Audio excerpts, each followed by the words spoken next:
aquí por Zoom. Vamos a dar inicio a nuestra tertulia. Muy buenas tardes a todos y todas los que están presentes en este escenario de nuestras habituales tertulias del Colegio de Abogados Rosaristas.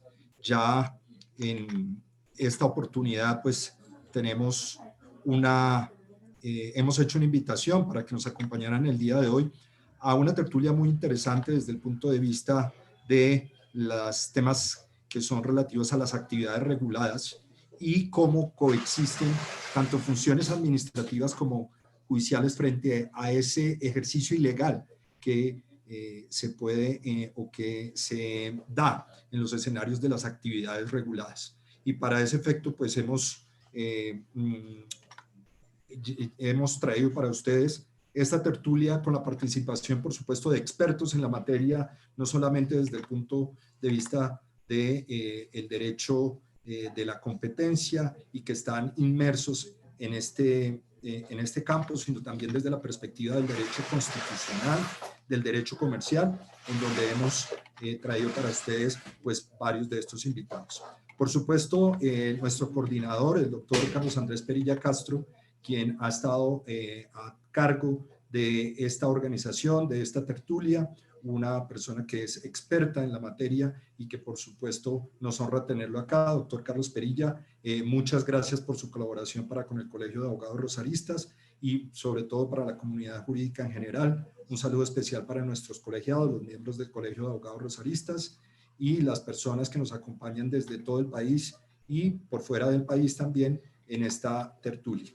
Agradecemos también a la doctora Laura Natalie Sopó Amaya, al doctor Juan Jacobo Calderón Villegas, al doctor Alexis Farut Perea Sánchez y al doctor Camilo Pavón Almanza, quienes nos acompañan en la tertulia de hoy.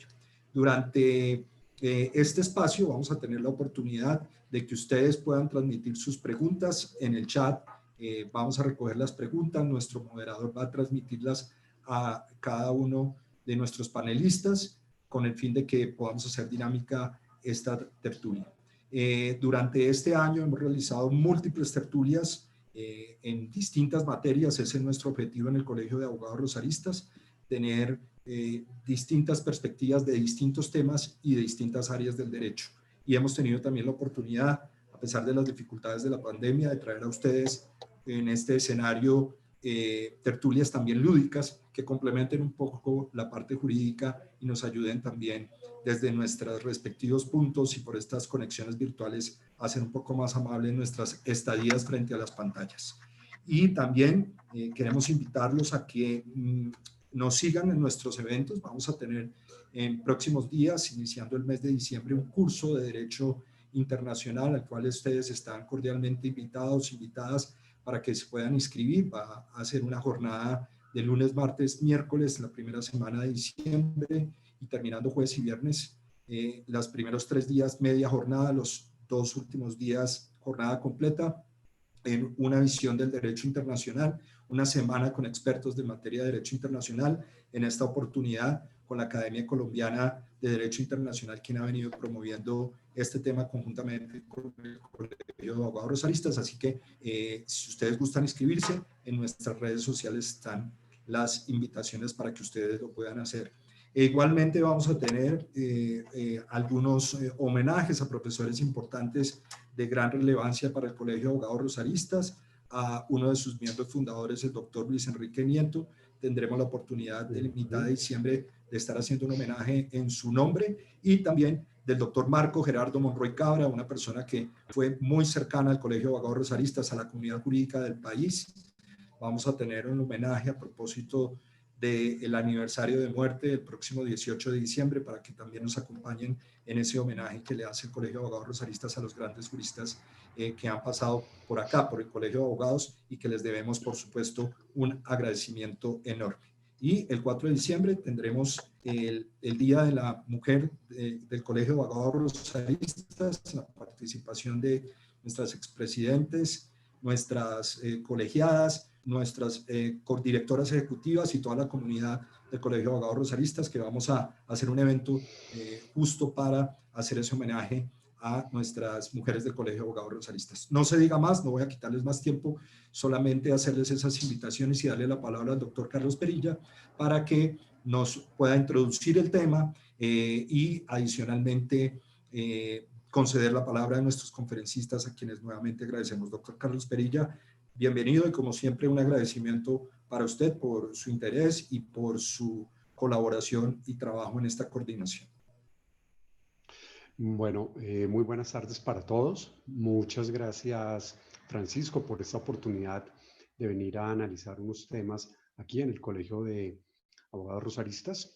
El día de hoy vamos a estar hablando de un tema que está tomando bastante relevancia actualmente en nuestro país y también en otras latitudes. Y es esa situación en la cual existe una confluencia de funciones administrativas y funciones jurisdiccionales para vigilar el Doctor ejercicio. Perilla, ¿Sí?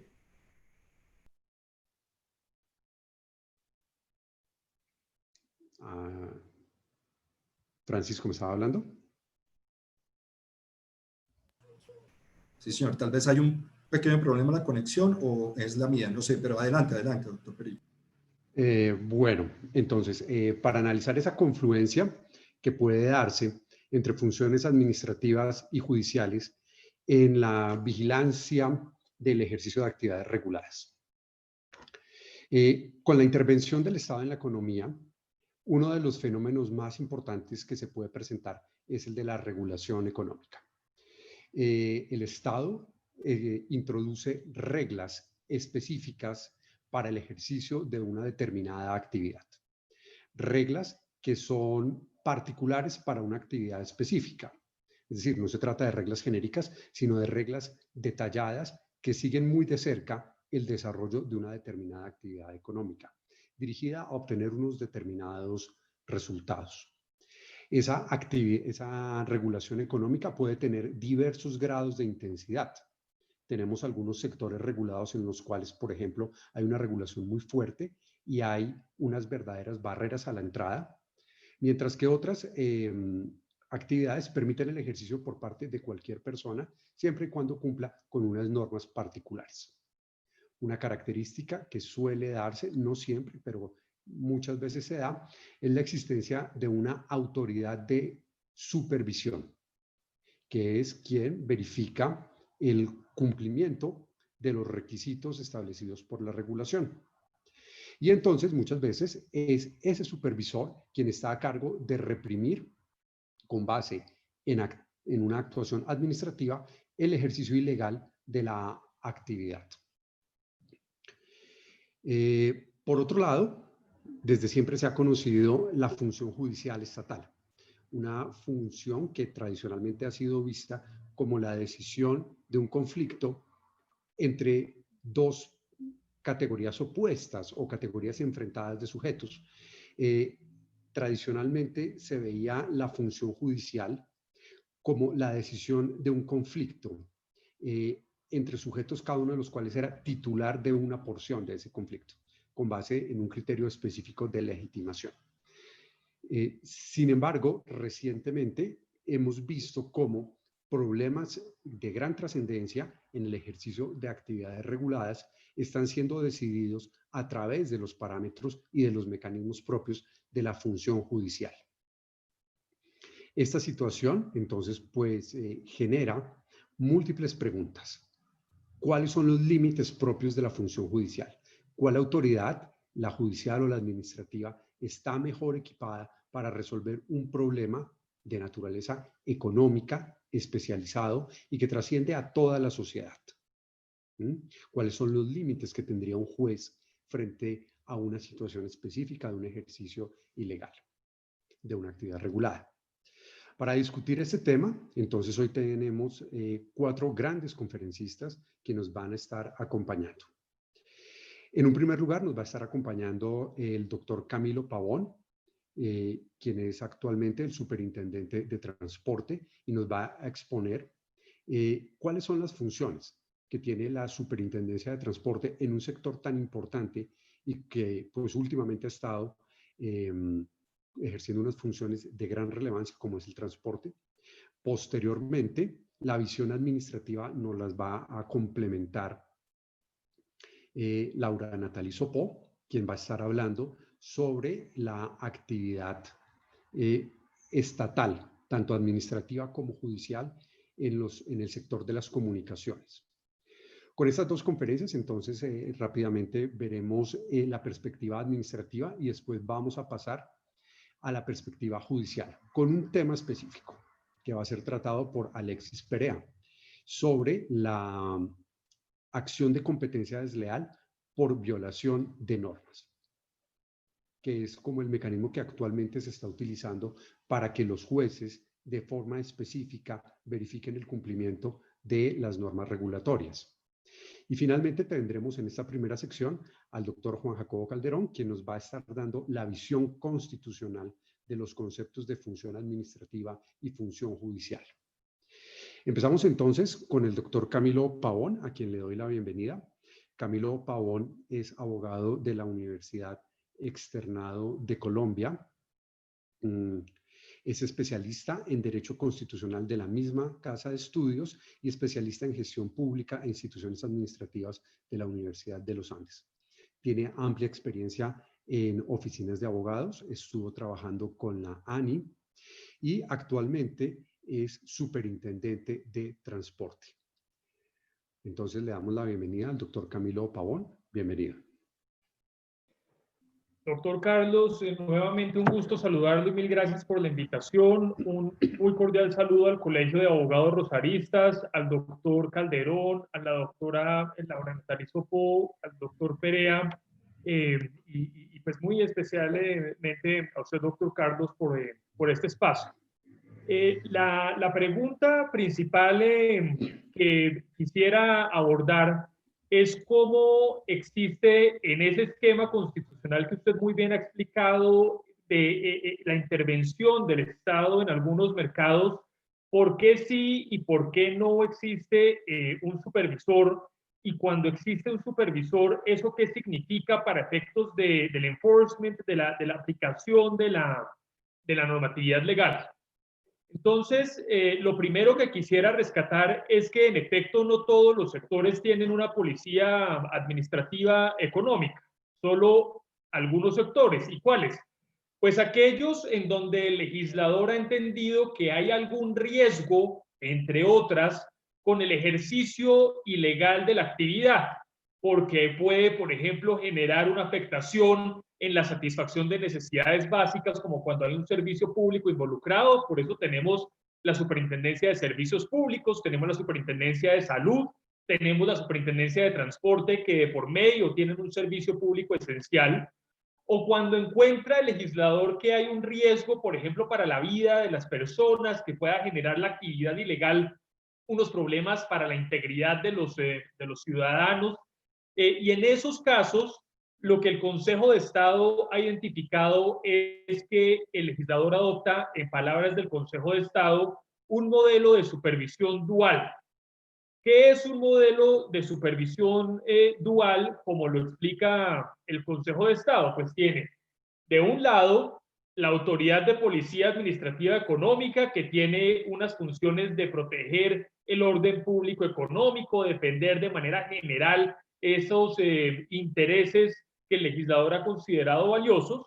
Y por otro lado, tiene el ejercicio ciudadano, que tiene el mismo fin, que es lograr el cumplimiento de la ley, pero lo ejercen a través, por ejemplo, de acceso a documentos públicos, acciones populares, constitución de veedurías, el ejercicio mismo del derecho de petición.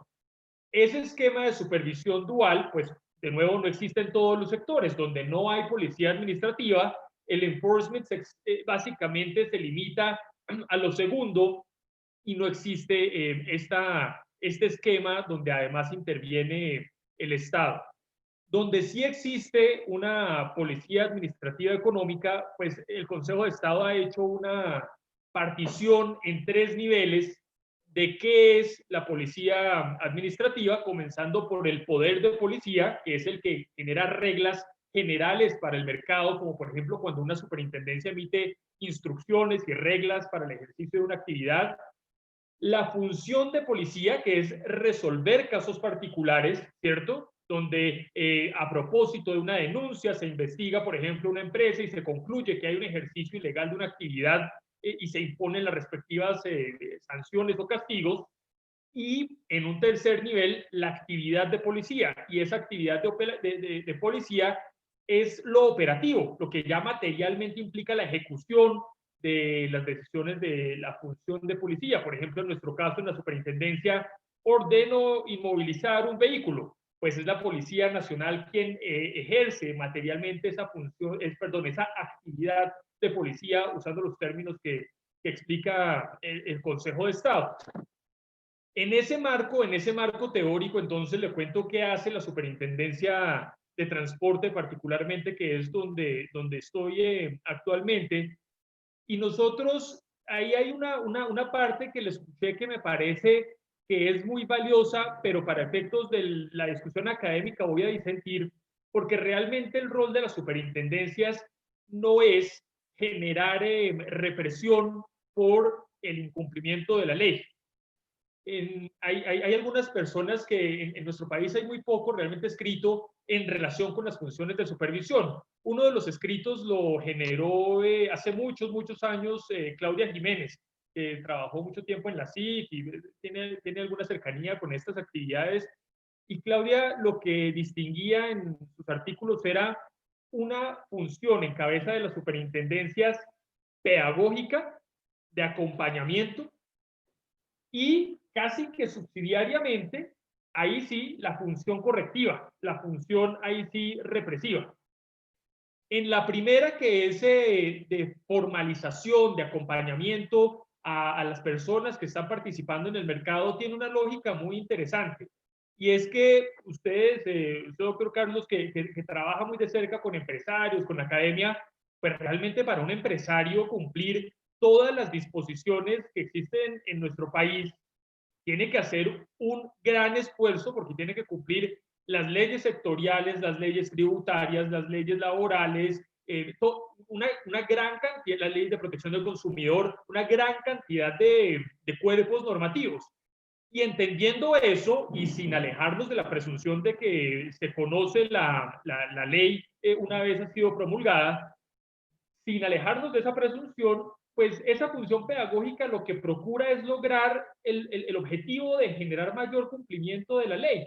Y se puede lograr un mayor cumplimiento de la ley sin investigaciones, sino para aquellos empresarios que se esfuerzan por cumplir la ley, pues ayudándolos, acompañándolos de una forma, de nuevo, casi que muy pedagógica.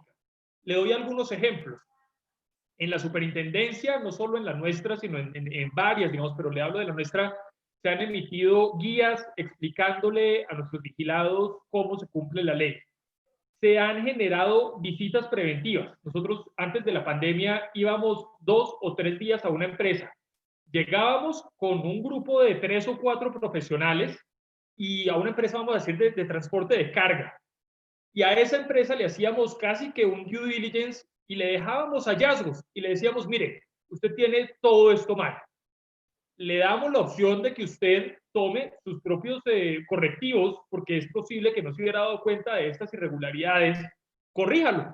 De pronto yo vuelvo en un año, de pronto vuelvo en 6 meses, de pronto hago algún tipo de revisión de que usted sí hizo el esfuerzo y aprovechó los recursos del Estado invertidos en generar esa pedagogía y acompañamiento a los empresarios.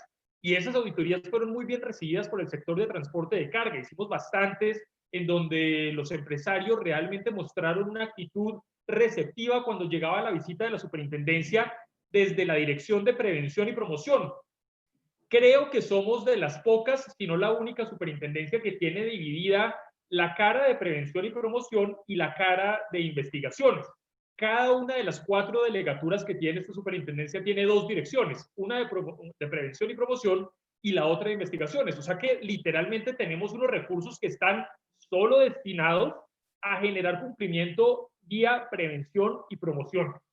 Y también ahí tomamos una decisión que hasta donde entiendo es la primera vez que se toma en nuestro país en la forma como se hizo, que tiene que ver con una herramienta tecnológica relacionada con los servicios de movilidad. de mototaxis, que digamos, aparece con el nombre de pickup. Usted sabe, doctor Carlos, que las funciones de la superintendencia como supervisor sectorial emulan lo que hace la superintendencia de sociedades, solo que para nuestros vigilados. Y lo que hizo la superintendencia en ese caso fue generar una conceptualización donde le dijimos a esta empresa, usted dice que usted es una empresa de tecnología. Pero fíjense que es por fuera de un proceso sancionatorio. Yo digo, con las pruebas que recaudé, que usted no es una empresa de tecnología, usted es una empresa de transporte. Como usted es una empresa de transporte, solo que no está habilitada, pero sí es una empresa de transporte, es mi vigilado. Y como es mi vigilado, yo lo someto a control. Entonces, eso es muy parecido a una intervención, aunque técnicamente no es lo mismo, pero lo sometimos a control con el ánimo de que aquello que fuera subsanable fuera subsanado, porque usted sabe que el sometimiento a control no es una medida sancionatoria, sino con el ánimo de que las empresas logren recuperarse y cumplan en las situaciones críticas. Pero acá la situación era tan crítica que no había ninguna opción diferente que mandarla a liquidación judicial, porque estaba prestando servicios de mototaxi, y el mototaxi no está permitido en nuestro país. Entonces, fíjese cómo calificamos una actividad que ellos decían que era de tecnología, nosotros decimos que es de transporte, luego es mi vigilado, se somete a control y se va a liquidación judicial, sin tener una función represiva, sino dentro de la conceptualmente en estas funciones de promoción y prevención. La otra cara, pues es lo que usted mencionaba, que es la parte correctiva.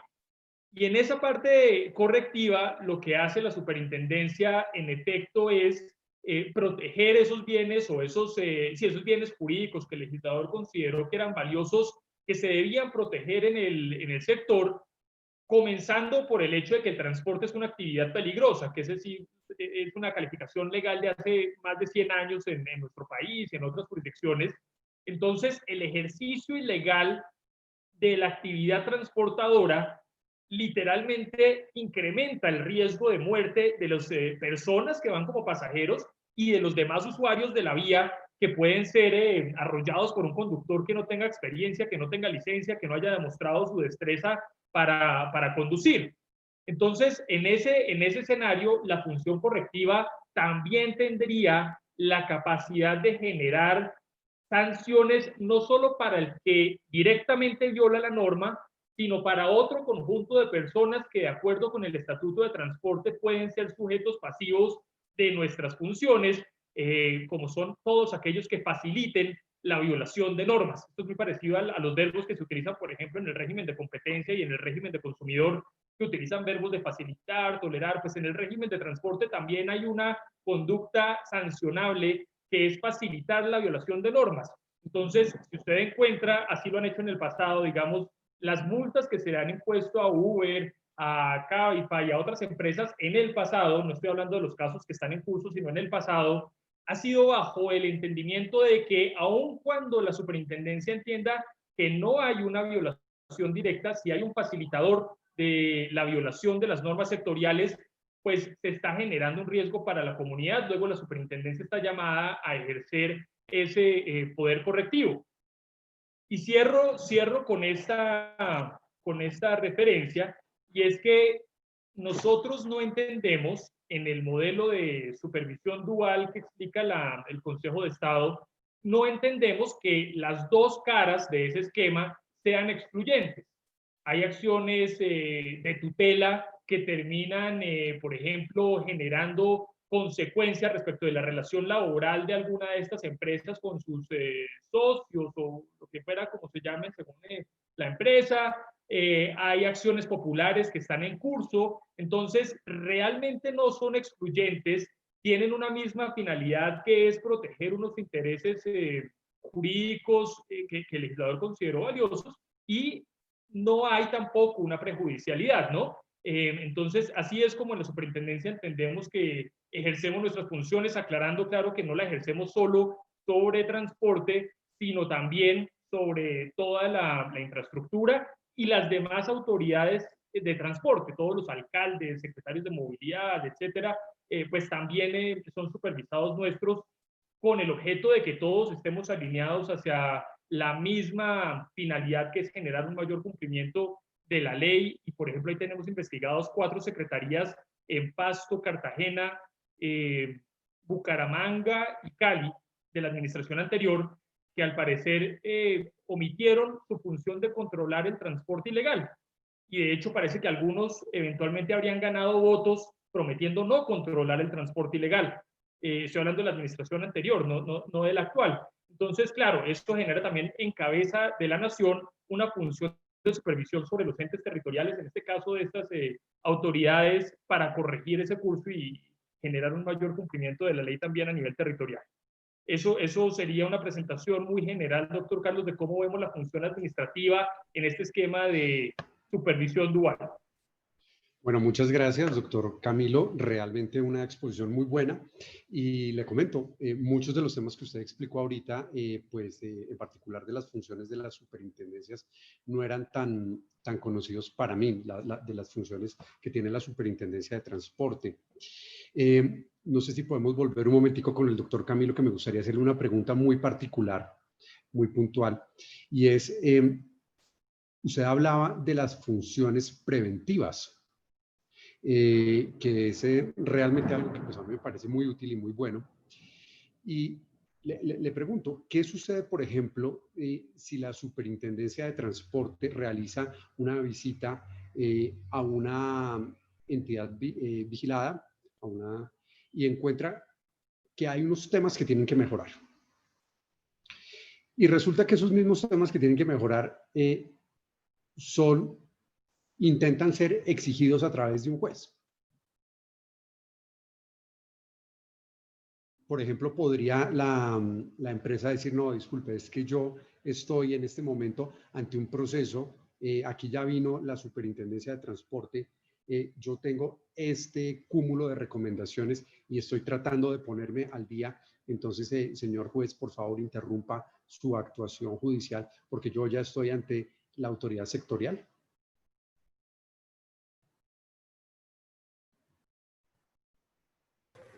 Doctor Camilo, micrófono, por favor.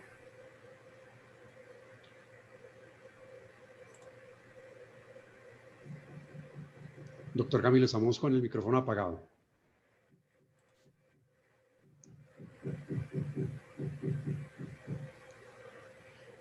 Bueno,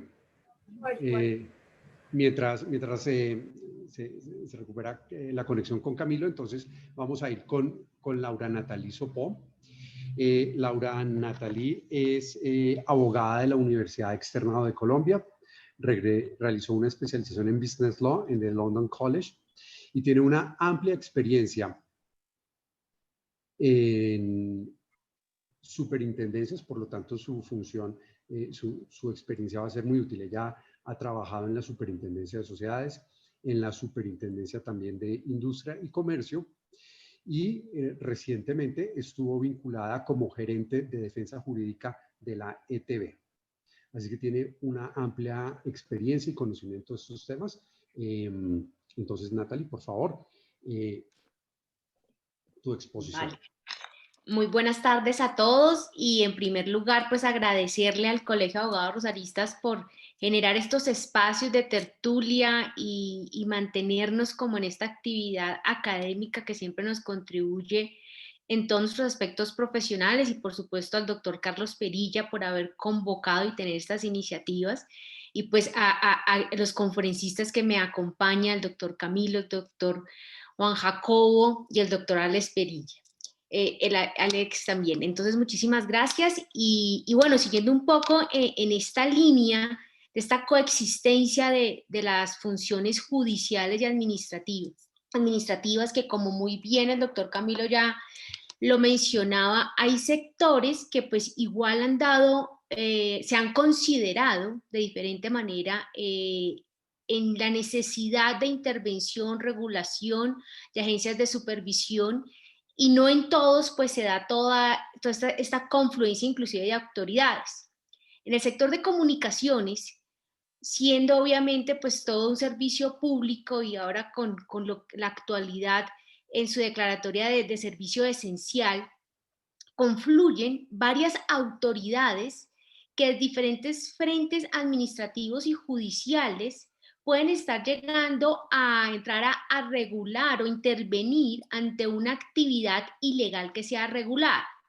Entonces, un poco para esbozar esto, vamos partiendo de la cabeza del sector, encontramos al Ministerio de Tecnologías de la Información y entre sus tantas funciones que están establecidas en la Ley 1341, recientemente modificada por la 1978 del año 2019, esta ley denominada de modernización del sector de TICs, establece como función, entre sus principales funciones, promover, diseñar todo tipo de políticas en el sector de tecnologías, pero específicamente tiene una facultad para expedir actos administrativos, por supuesto tomar iniciativas legislativas, pero podría expedir también sus funciones actos administrativos para intervenir el sector de comunicaciones cuando así lo considere necesario.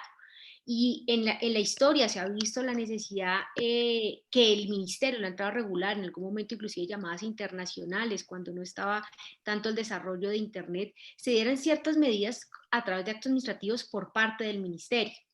Pero en esa actividad, que aquí ya vemos regulatoria, entendiendo como actividad regulatoria la de intervención, el ministerio a su vez tiene funciones de inspección, vigilancia y control, y en virtud de ellas tiene la potestad de iniciar actuaciones administrativas que pueden terminar en sanciones a los operadores de servicios de telecomunicaciones cuando, por ejemplo, se tenga y se establezca que hay fallas en la prestación del servicio o haya un incumplimiento de sus obligaciones. Entonces ya ahí ya vemos inclusive una confluencia de actividad administrativa que dentro de un marco general vemos más una actividad regulatoria y una actividad legislativa y una actividad de inspección y vigilancia, siendo esta administrativa. De otro lado, encontramos a la autoridad regulatoria, que es propia de este sector, la CRC, que es la que sí está investida completamente de su función principal de expedir el régimen regulatorio en el sector de comunicaciones. Pero esta regulación muy enfocada y articulada a una de sus funciones principales, que está precisamente en la prevención y promover la libre competencia y prevención de conductas, ya sean de competencia desleal o prácticas comerciales restrictivas. Y ahí en desarrollo de esta función puede llegar a expedir actos de carácter particular o general en el sector de tecnologías y en ejercicio de una función administrativa netamente regulatoria, que como menciono es su principal función. Pero además de esta función que le ha otorgado de reserva legal, la ley de 1978 y 1341 que mencionaba, está una función específica en el sector de la CRC y está la de resolver controversias que se puedan dar entre operadores de servicios y proveedores de red, de servicios de comunicaciones y proveedores de red, en lo que tenga que ver con sus funciones. Entendida de esa manera, pues llega a ser tan amplia, pero en la práctica, esa función que resuelve controversias está muy encauzada a los temas de interconexión que se presenta a medida entre los proveedores de servicios de comunicaciones, pero ahí ya estamos frente a una autoridad administrativa que en función y ejercicio administrativo le ha otorgado una función para resolver controversias entre particulares que son prestadores de servicios de comunicaciones. Ahí empezamos a ver unas confluencias que podían darse y que vamos seguramente a aterrizar más en la confluencia con lo judicial. En estas controversias, en esta función de resolver controversias que tiene la CRC, inclusive ha sido muy debatido y bajo los lineamientos del Tribunal de Interpretaciones Prejudiciales de la Comunidad Andina, es la que habla los lineamientos que quién es el competente para conocer de este tipo de controversias en temas de interconexión en el sector de comunicaciones. Si es el árbitro, si es el juez o si es la autoridad de telecomunicaciones. y por decisiones puntuales que han sido pues, solicitadas en interpretación prejudicial en casos específicos en tribunales de arbitramiento, lo que ha hecho el Tribunal de la Comunidad Andina es que es la autoridad de telecomunicaciones la llamada a resolver estos conflictos en temas de interconexión, inclusive recientemente en temas de infraestructura de proveedores de energía y los proveedores de servicios de Internet, dándole esa competencia a la CRC. Sin embargo, en la práctica, en las decisiones y recientes decisiones de la CRC, lo que ha señalado es su competencia en la medida que es una autoridad administrativa estará restringida para toda aquella controversia que se presente entre proveedores, pero que tenga que involucre un interés público.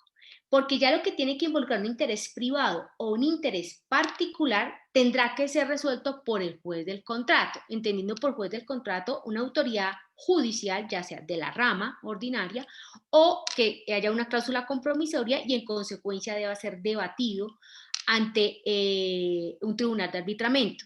Ahí yo creo que es un ejemplo claro que en el sector de comunicaciones tenemos una confluencia, una coexistencia de la función administrativa para resolver controversias y de la función judicial de autoridades judiciales para resolver una controversia que también se presente entre particulares. Pero están enfocadas, por lo menos jurídicamente, teóricamente, así lo entiendo yo, a tutelar los intereses diferentes. Interés general, interés particular, y de acuerdo a ello será su tutela y su intervención. Pero no solo en el sector de comunicaciones tenemos estas dos autoridades en esta coexistencia. Hay una que confluye y más particularmente que está esa supervisión de que hablaba el doctor Camilo en el sector transporte, pues sabemos que en el sector de comunicaciones está la Superintendencia de Industria y Comercio. Autoridad que ejerce función administrativa para, entre sus tantos temas, promoción de la competencia, entendiendo estas por temas de abuso de posición de dominio, prácticas comerciales restrictivas, inclusive lo que se llama la competencia de la ley administrativa, y esta la ejerce netamente en funciones, por lo menos lo que prácticas comerciales, en funciones administrativas, y ejerce sus procesos administrativos sancionatorios, pero también ejerce una función que mencionaba que el doctor Camilo Pavón al inicio, y es instruir, algo que ha hecho la superindustria, inclusive yo me permitiría que es una de las pioneras que ha instruido, y bajo el tema un trasplante americano, los guidelines, entonces nos traen la instrucción, pero terminan regulando, porque está dando unos parámetros, generando muchas veces obligaciones a los prestadores, y en el caso de servicio de comunicaciones lo ha hecho lo que llama vía circular. Y en el objeto de administración de los procesos administrativos, muchas veces las investigaciones no solamente están encausadas a determinar si una violación de una ley, de una norma, de un decreto de la CRC en el caso de comunicaciones, sino también incluso de instrucciones que ha impartido la superintendencia. Eso es materia de competencia. En materia de protección al consumidor, por supuesto, la autoridad, y ahora unificada con toda esta modernización que se ha dado en el sector de comunicaciones como autoridad única, incluyendo el sector de televisión, es la autoridad de vigilancia, control, supervisión para proteger el servicio de usuarios de comunicaciones. Y en virtud de ella ejerce la supervisión, vigilancia, y lo materializa en esa potestad sancionatoria en el ejercicio de esas investigaciones a los operadores por presuntas violaciones en que pueden incurrirse al régimen. Entonces, de otra manera en que esta autoridad administrativamente puede intervenir ante la legalidad de una actividad regulada.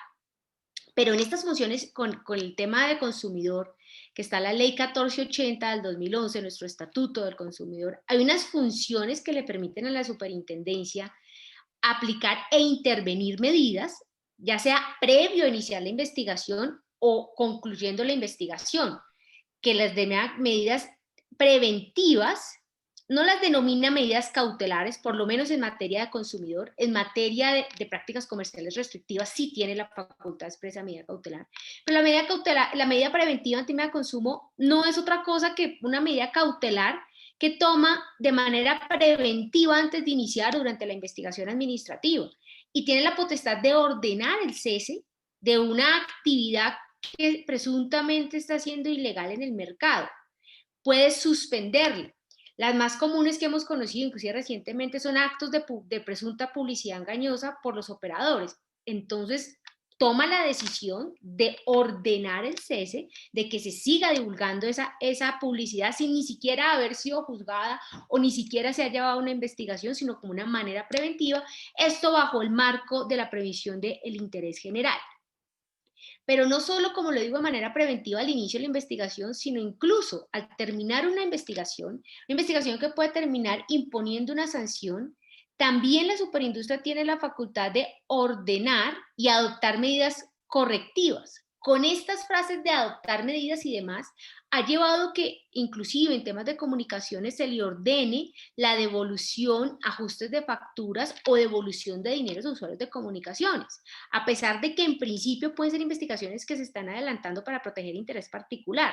Pero ahí ya vemos que está adoptando reparaciones hacia usuarios de comunicaciones en ejercicio de función administrativa, la SIC en este tema.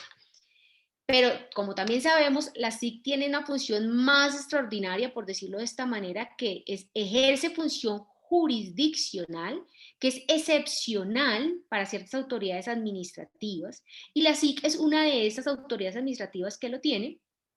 Y en materia de comunicaciones lo vemos de diferentes focos: competencia desleal judicial, en protección al consumidor.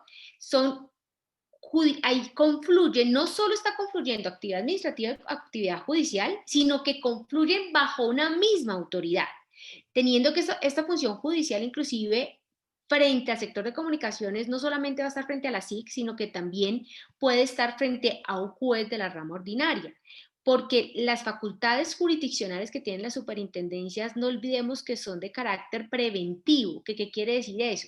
Que el demandante es quien decide si inicia su proceso judicial ante la rama judicial, el juez ordinario, o ante la Superintendencia de Industria y Comercio, en este caso, hablando del sector de comunicaciones precisamente. Pero es una confluencia de una función judicial y una función administrativa, donde pueden darse en el sector de comunicaciones perfectamente. Y obviamente esas órdenes que puede llegar a dar en ejercicio de función administrativa podrían llegar a darse en algún momento a encontrarse con las funciones o órdenes que se den en materia judicial. Esto, insisto mucho, se ve mucho en materia de protección de usuarios de comunicaciones, protección al consumidor en general. Y una última autoridad que vale mencionar, que ejerce vigilancia y control en el sector de comunicaciones, está la Agencia Nacional del Espectro, que si bien no dirime conflictos como lo tiene la facultad de la CNC, ni instruye ni emite regulación como tal, sí ejerce vigilancia y control en el sector de comunicaciones en un aspecto muy puntual, que es todo lo que tiene que ver con el espectro radioeléctrico, pero tiene función de vigilancia y control, función policiva, y que puede llegar obviamente a sancionar. Entonces, con este marco en el sector de comunicaciones y en estas funciones, y bueno, por supuesto, están esas 4 autoridades administrativas bajo el ejercicio de funciones administrativas y funciones judiciales. Pero por supuesto, para ello está el juez, la rama, quienes ejercen en virtud, pues obviamente en principio, su función se inicia para resolver un conflicto entre particulares, que por regla general va a que sea declarativa e indemnizatoria, que se declare una conducta como ilegal y que como consecuencia de ello se repare seguramente un daño que se haya ocasionado con esa incurrencia de la conducta ilegal. En principio, el juez, lo entiendo yo, va a proteger el interés de esos particulares y los intereses patrimoniales de esos particulares. No obstante, hay 2 mecanismos procesales a través de los cuales obviamente un juez puede llegar a tutelar el interés general. Y hablando de este sector de comunicaciones que estamos haciendo mención, estarían las acciones populares o acciones de grupo, que son muy comunes para precisamente proteger, teniendo que obviamente una de ellas busca el restablecimiento, la reparación de un daño que se ha causado, Y la otra, lo que busca es, en principio, prevenir que se dé ese daño, ese perjuicio a ese interés colectivo. En virtud de estos mecanismos procesales, donde yo veo que el juez estaría un poco protegiendo más el interés general que en una acción de un interés particular, que se da mucho y, como les menciono, muy comúnmente en el sector de comunicaciones. Pero creo que con todo este contexto, insisto, se ve cómo sí puede llegar a darse una confluencia, pero ahí anticipándome un poco a este gran debate, creo, o sea, no serían excluyentes en su teoría como están esbozados. Y solo aquellos donde pueden llegar a ver esas órdenes como las que tiene la superintendencia para ordenar medidas de cese de conductas, ya sea como medida cautelar, preventiva, o al final de una actuación administrativa, es donde podría verse un traslapo seguramente en decisiones judiciales. Al igual que en la CRC, donde, como al inicio le explicaba, al tener esa potestad de resolver una controversia, pero que finalmente no la resuelve, porque simplemente se va a dar unos lineamientos de interpretación regulatoria, como se ve en la práctica en estos conflictos de interconexión, no lo resuelve de fondo, y seguramente para temas indemnizatorios o de temas patrimoniales tendrá que sí o sí llegar a un tema de intervención o proceso judicial de acuerdo al juez que tenga el conflicto. Hablamos juez del contrato, ya sea árbitro o rama judicial. Entonces, creo que esto es como el gran marco que tenemos en el sector de comunicaciones. Natalie, muchas gracias. Muy interesante. Realmente me parece que es un sector muy lleno de autoridades. Son muchos los temas que has expuesto y muchas funciones de muchas autoridades. Una pregunta muy corta, Natalie. ¿Afecta ese panorama tan complejo la seguridad jurídica con la cual puede operar una empresa de comunicaciones? Sí, yo creo que como tú lo mencionas, en tanta confluencia de autoridad, yo creo que en el marco teórico de un deber ser como estaba previsto, si el regulador se dedica a regular, si la política se dedica a la política, si el de la supervisión se dedica solo a la supervisión, seguramente no estaríamos en un riesgo de este tipo de inseguridad jurídica que se pueda dar. Y inseguridad jurídica, ¿de dónde podría devenir? En que se contrapongan decisiones frente a unos mismos hechos, a pesar de que en su fuente estará tutelando intereses diferentes. Pero algo sencillo, un poco más tangible, más que la interconexión, la publicidad. Para uno puede ser, en el ejercicio de función administrativa, publicidad engañosa, y para el judicial no va a ser publicidad engañosa. Entonces vamos a tener dos decisiones que tienen que ver sobre una pieza publicitaria que podrían llegar a encontrarse. Entonces sí, obviamente es un sector por su servicio regulado, pero con unas cargas y autoridades que inclusive suelen cruzarse inclusive hasta en reportes de información y vigilancia. Entonces sí considero que hay una sobrecarga en ese sentido. Bueno, muchas gracias.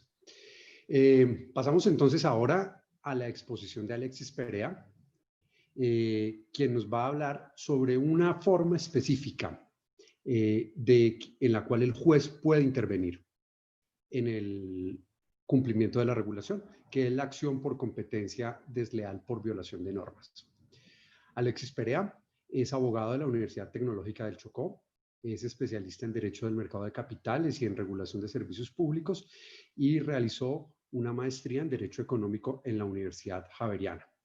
Es un abogado con una amplia experiencia en Derecho de la Competencia y Propiedad Intelectual. Doctor Perea, por favor.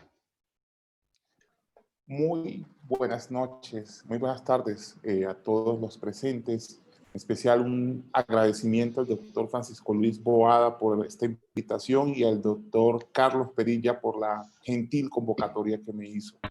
Quiero hoy exponer un tema, si me permiten compartir pantalla, el tema de la violación de normas como acto de competencia desleal.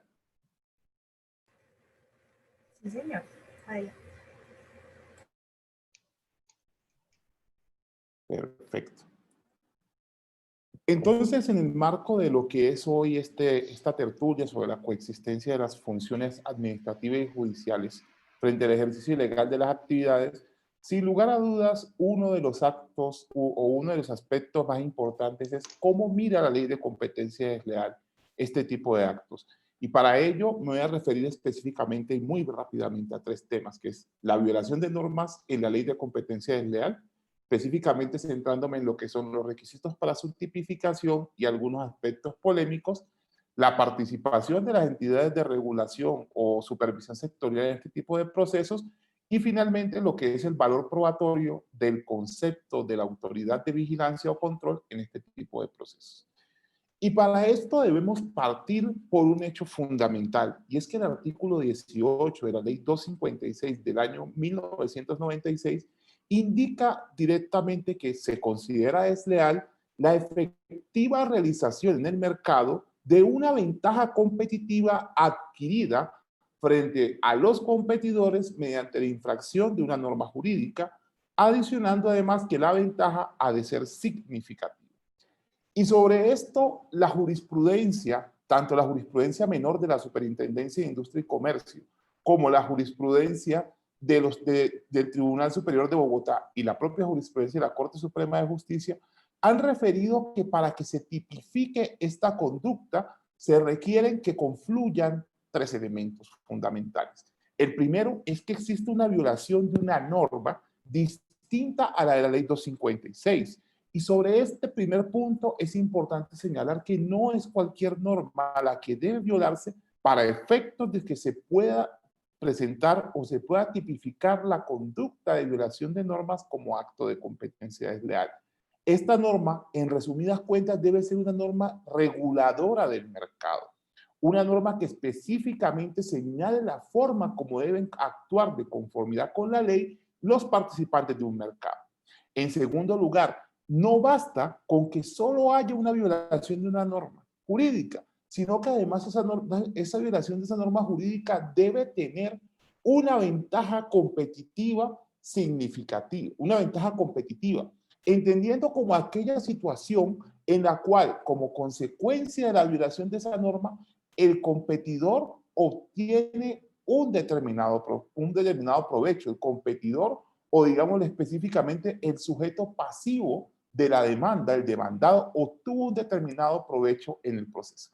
Y lo último es que la ventaja debe ser significativa, es decir, que dé a esta persona una oportunidad para posicionarse en el mercado y para ganar clientela como consecuencia de esa violación de esa norma y de esa ventaja competitiva en el mercado. Hay que decir algo que es importante, y es que esta violación de normas o este tipo de violación de normas tiene ante todo no solamente un fundamento legal, sino una fundamentación económica. Y para el caso de los mercados regulados, esta fundamentación económica se basa principalmente en la existencia de costos de transacción para actuar en un determinado mercado. El profesor peruano Enrique Jersey nos decía, o nos dice siempre, que el derecho no es gratuito, el derecho es costoso.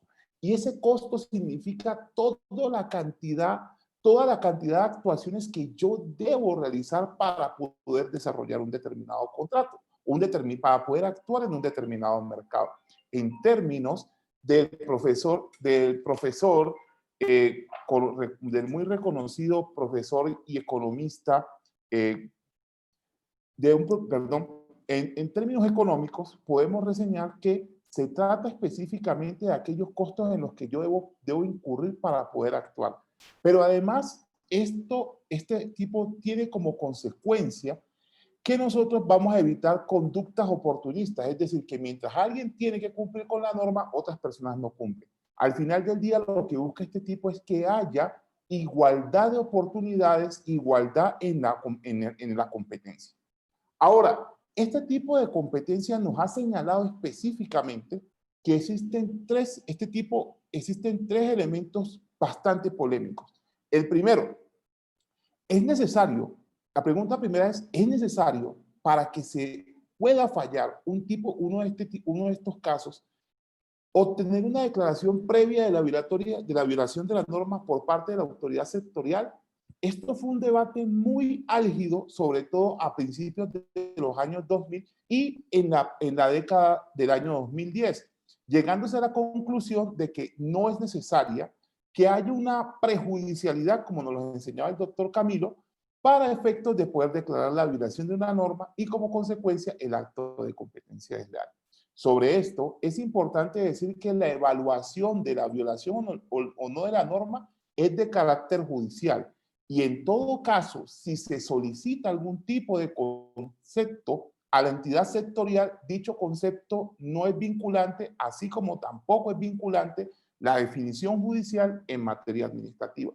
Como lo decía en alguna ocasión en un artículo, el doctor Camilo Pavón, uno de los de los principales problemas que tiene este tipo de confluencia es que puede generar inclusive fallos contradictorios, donde la autoridad sectorial pueda llegar a considerar, por ejemplo, que existe una infracción a la norma, pero la autoridad judicial, vamos a ejemplificar, la Superintendencia de Industria y Comercio, pueda llegar a decirnos en todo caso que a pesar de que hubo esa infracción de esa norma, no hubo competencia desleal o inclusive que la infracción de la norma no está lo suficientemente probada.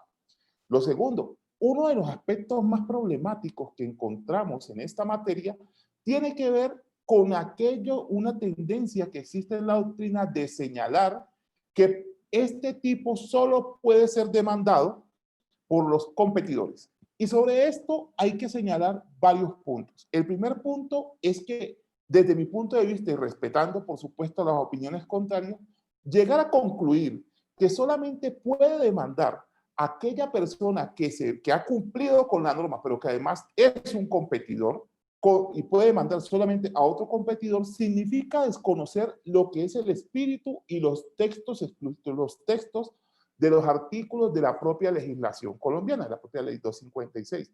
En primer lugar, porque es claro que nosotros estamos ante un modelo social de competencia desleal que dista del modelo profesional en la medida en que antes se exigía que para usted poder demandar por competencia desleal tenía que ser un comerciante y demandar a otro comerciante.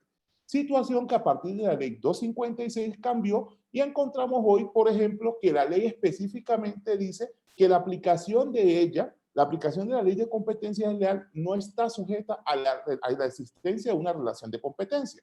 Pero además, hay que decir algo, y es que en la propia legitimación activa, es decir, la capacidad de alguien para demandar, se dice concretamente que pueden demandar, además de los competidores, consumidores, gremios o la propia Procuraduría General de la Nación. Y yo llego a esta conclusión de que efectivamente no puede darse esto porque es que además el propio texto del artículo 18 que ya les había enseñado dice que la ventaja competitiva debe ser obtenida frente a competidores, pero nunca la norma señala que debe ser obtenida frente al demandante. Y es que nos preguntamos en este caso, por ejemplo, hace algunos años hubo un caso de competencia desleal administrativa, donde la superintendencia llegó a la conclusión de que algunos productores de lácteos en Colombia estaban compitiendo deslealmente porque estaban presentando como si fuera leche una bebida conocida como un lactosuero, como los lactosueros.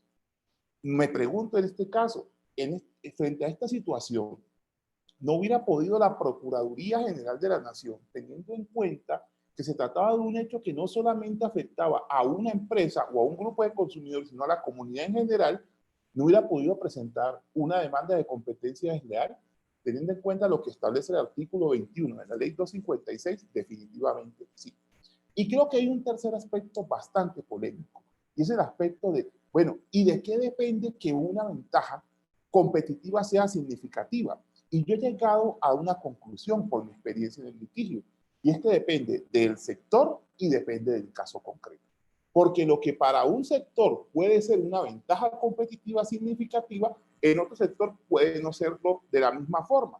Por ejemplo, cuando en un sector la violación de la norma da la posibilidad de un traslado real o potencial de dicha ventaja a los consumidores, puede ser a través de una reducción en los precios, sin lugar a duda la ventaja competitiva es significativa.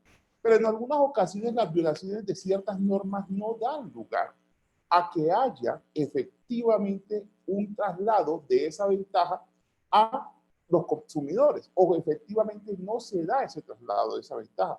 Luego entonces, a pesar de que se da esa ventaja competitiva, puede que no sea significativa y por lo tanto el acto pueda ser sancionable por la autoridad regulatoria, pero no puede ser considerado como un acto de competencia desleal. Existen para mí tres casos fundamentales en la jurisprudencia colombiana sobre este acto de competencia desleal. El primer caso es un caso del año 2013 llamado Citara Oral. Es un caso en el cual tanto la Superintendencia de Industria y Comercio como el Tribunal Superior de Bogotá consideraron que una empresa, Citara Oral, había demandado a otra empresa que prestaba servicios de odontología especializados sin contar con la debida habilitación, que es un procedimiento mediante el cual una IPS, una institución prestadora de servicios de salud, le demuestra a la Secretaría de Salud o al Departamento Administrativo de Salud departamental que cuenta con todos y cada uno de los elementos necesarios exigidos por la norma para efectos de poder prestar los servicios. En este caso se trataba de una empresa, Citara Oral, que prestaba el servicio de cirugía maxilofacial, pero que de pronto empezó a recibir como competencia, sobre todo en procesos de selección pública, procesos de contratación pública, por parte de una empresa que estaba habilitada solamente para prestar el servicio de odontología general. Es decir, no contaba con una especialidad habilitada para prestar este servicio. Lo que se veía en estos procesos era que en las licitaciones siempre terminaba ganando el competidor desleal porque ofrecía menos precios. Obviamente, esos menos precios derivaban del hecho de no haber tenido que invertir en el proceso de habilitación. Existe un segundo caso muy relevante y es el caso DirecTV versus Global TV. Y en este caso donde algo similar a lo del caso Citara Oral ocurría, pero encontramos que DirecTV es una empresa que está habilitada para prestar el servicio de televisión por suscripción y Global TV, si bien estaba habilitada para prestar algunos servicios de televisión por suscripción, no contaba con todas las habilitaciones necesarias, entre ellas no había pagado una cuota que debía, una tasa que debía pagarse a la agencia, la Autoridad Nacional de Televisión, para efectos de poder estar en el escalón que está DirecTV y poder competir directamente. Así, por ejemplo, para transmitir ciertos canales de televisión como Fox, entre otros que fueron mencionados en la respectiva sentencia, y donde la superintendencia consideró que el hecho de no haber erogado esa tasa, que era superior a los 1.500 millones de pesos, le daba una ventaja competitiva significativa a las personas de Global TV, a la empresa Global TV, en la medida en que esta empresa le permitía que le cobrara menores precios a los consumidores. Y por supuesto, el último caso y el caso que creo yo más relevante y que llama más la atención, el caso Uber, que aquí debo decir algo. Este es un caso que finalmente el Tribunal Superior de Bogotá, en un fallo muy polémico, termina diciendo que se presentó el fenómeno de la prescripción y que por lo tanto quienes demandaron no estaban efectivamente, no habían dejado que la acción prescribiera y por lo tanto no había acto de competencia desleal, a pesar de que la violación de la norma había sido de carácter continuado. Yo creo que en este caso Uber, la superintendencia expuso un fallo que me parece a mí coherente y correcto. Coherente, ¿por qué? Porque yo creo y soy de los que considera que cuando un acto de competencia desleal es de carácter continuado, la acción no corre o la prescripción no se puede contar hasta tanto el acto no se suspende.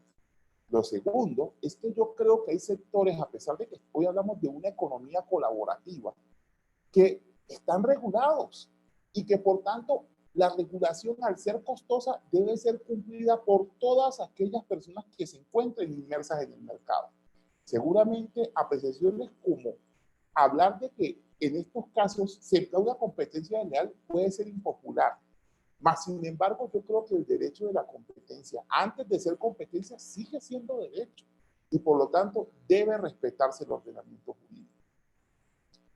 Ahora, frente a la participación de las entidades de regulación o supervisión sectorial, es menester señalar que dicha participación en los procesos de competencia desleal no es obligatoria desde ningún punto de vista, y de hecho he tenido como litigante muchos casos en los que se señala o se imputa la violación de normas a un competidor y en donde ni siquiera la entidad de regulación ha sido convocada al proceso, bien sea para que dé un concepto, para que se haga parte como un tercero, etcétera, etcétera.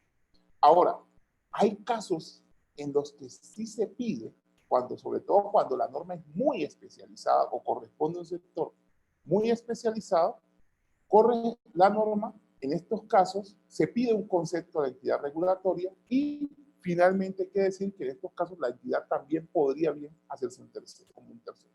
Finalmente, en cuanto al valor probatorio, hay que señalar que en estos casos se puede pedir por parte de la entidad o por alguna de las partes una prueba de informes a la autoridad para que ésta señale cuál es el alcance de la norma que se considera violada.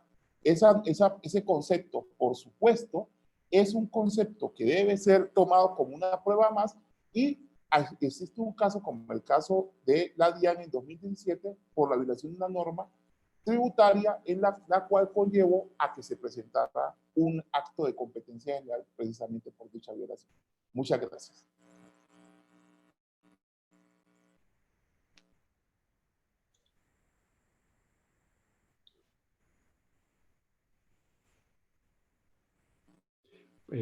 Alexis, por favor, dejamos de compartir la pantalla. Por favor. Bueno, muchas gracias. Ahora nos va a acompañar el doctor Juan Jacobo Calderón, quien es abogado de la Universidad de Caldas, especialista en Derecho Contractual y en Derecho Comercial de la Universidad del Rosario y magíster en Derecho de la Universidad de los Andes. Actualmente se desempeña como magistrado auxiliar de la Corte Constitucional y como docente universitario. Doctor Juan Jacobo, por favor.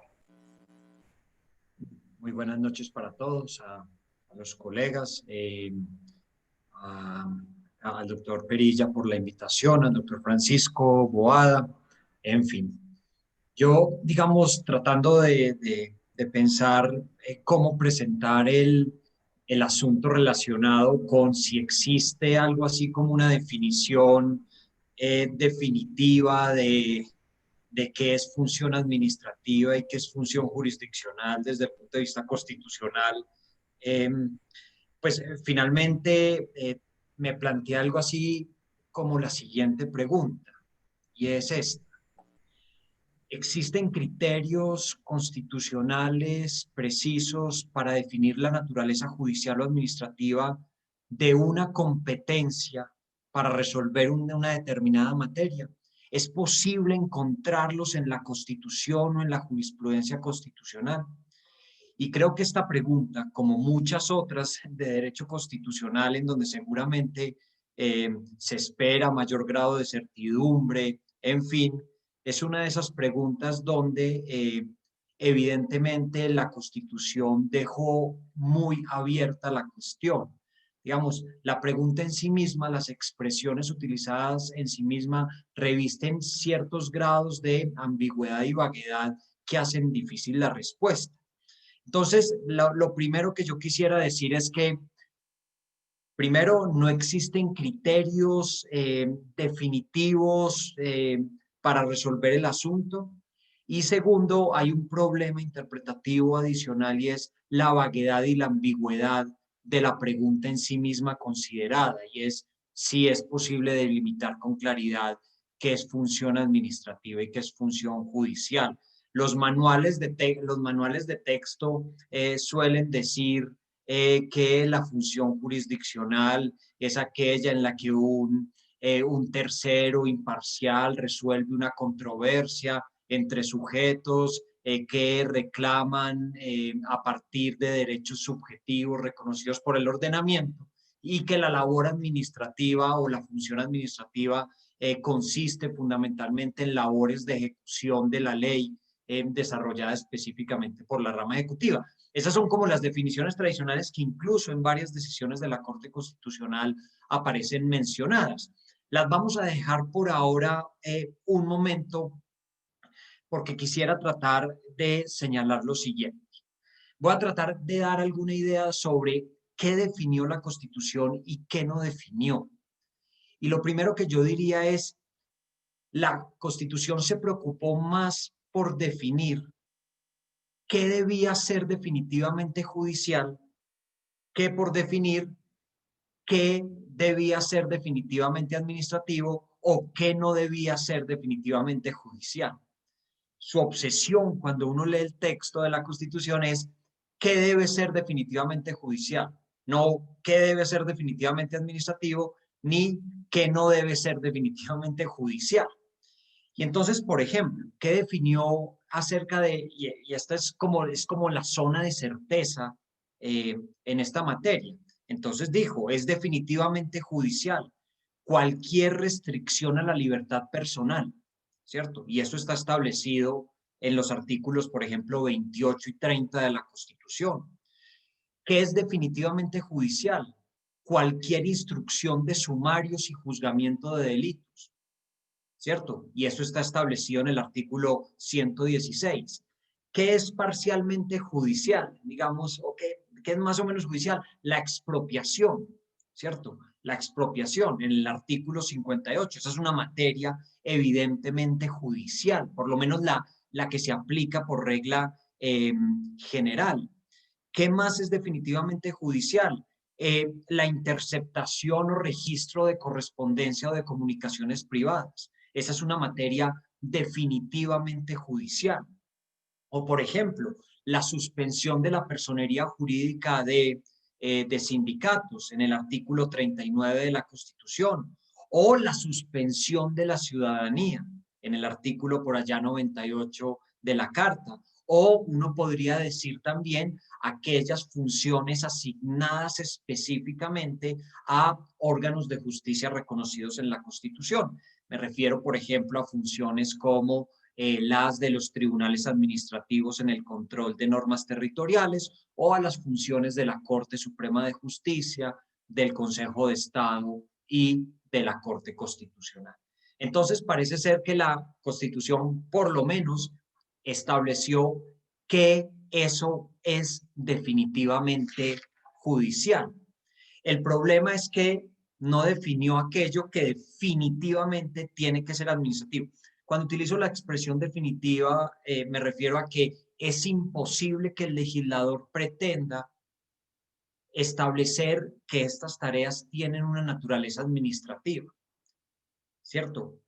No me estoy refiriendo al problema de que le pueden ser asignadas autoridades administrativas en ejercicio de facultades jurisdiccionales, sino que no pueden tener una naturaleza administrativa.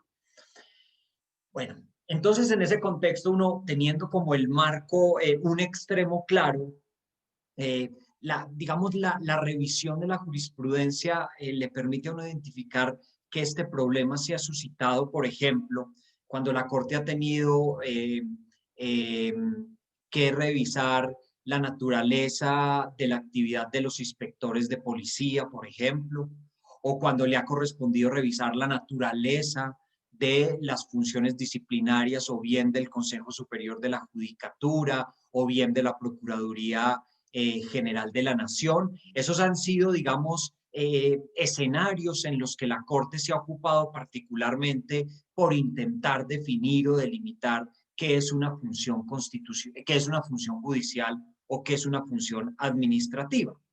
Y en ese contexto ha dicho, por ejemplo, mire, es posible identificar algunos criterios formales.